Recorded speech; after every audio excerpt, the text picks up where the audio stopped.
Donald Trump didn't just tear gas peaceful protesters and throw flashbangs into them, have his soldiers do that for nothing. He did it with a purpose. And that was for him to walk across the street and do a photo op in front of a church. Let's show you a bit of that.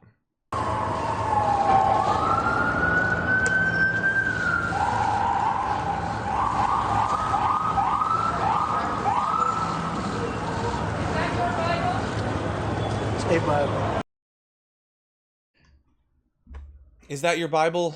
It's a Raymore and Flanagan.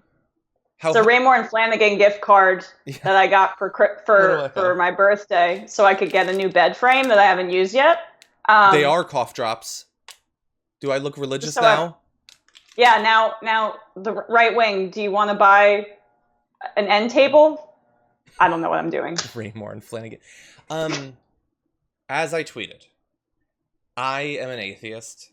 I have not read the entirety of the Bible, although I've probably read more than a good number of Christians. But I assume that if you were to study the Bible carefully, Old or New Testament, they would probably have something to say about brutalizing innocent people so that you can pretend to be Christian. That seems like something that if there were an Antichrist, which there isn't, maybe he'd do. Are you sure it's not Trump? Are you sure it's not Trump? Are you sure? I mean, I don't think it exists. I think the entire thing is made up. But if it existed, that seems like something he'd probably do. I don't know. Especially when you find out, as we did, that, let's see, Jack Jenkins, reporter, spoke with Bishop Mariann Budde of the Washington Diocese on Trump's remarks, quote, "Everything he has said is antithetical to the teachings of our traditions and what we stand for as a church. Also, one of those driven out with tear gas for the photo op was a priest of the diocese. She read me a message sent to her by the priest who was offering hospitality to the protesters, quote, "I was literally coughing because of tear gas while helping people, and the police drove us off with riot gear and horses so that man could stand in front of our church with a Bible." They weren't even told he was coming to do that.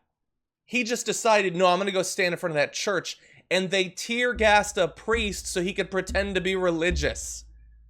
That's the Christian thing to do, is using chemical weapons against religious leaders. I think Jesus said that, don't you think? There was probably something about that. Also, I hear all the time, we have to invade other countries because they use chemical weapons on their citizens, and Donald Trump is doing it so he can take a photo in front of a church with a Bible he doesn't even read. There's a viral video from 2016 where he can't name one passage. They just want him to name one of his favorite passages. It's so easy. I can remember John 3:16. Just say that. Just say that. I don't even believe in God either. And I know that one off the top of my head. Every little white girl has it tattooed on her butt. I don't know. Just say that one. What do you call it? Tramp stamp. I didn't know that was a trend. I didn't know that was a trend. Yeah, it's easy. You know what's easy? Naming one newspaper you read or one Bible verse you follow. If you can't do either of those two things, you should be too stupid to be a right-wing con artist. But we've barely avoided the first, and we ended up with the latter. So yeah, I cannot believe that you're making me think about Sarah Palin right now. I know, that's true. Yeah, and look, so I'm doing my thing right now where things are so dark that I can't help but smile, the defense mechanism that I have. But they set a curfew and then purposefully drove people out before they would have even theoretically have left for the curfew so that Donald Trump could walk hulkingly across the street to stand in the most awkward way possible with a book, which is, it's how you'd hold, if you were forced to hold a dog turd, that's how you do it. You can see right there. What a weird... I don't know. It was so weird. It was so weird. Such an embarrassment around the whole world.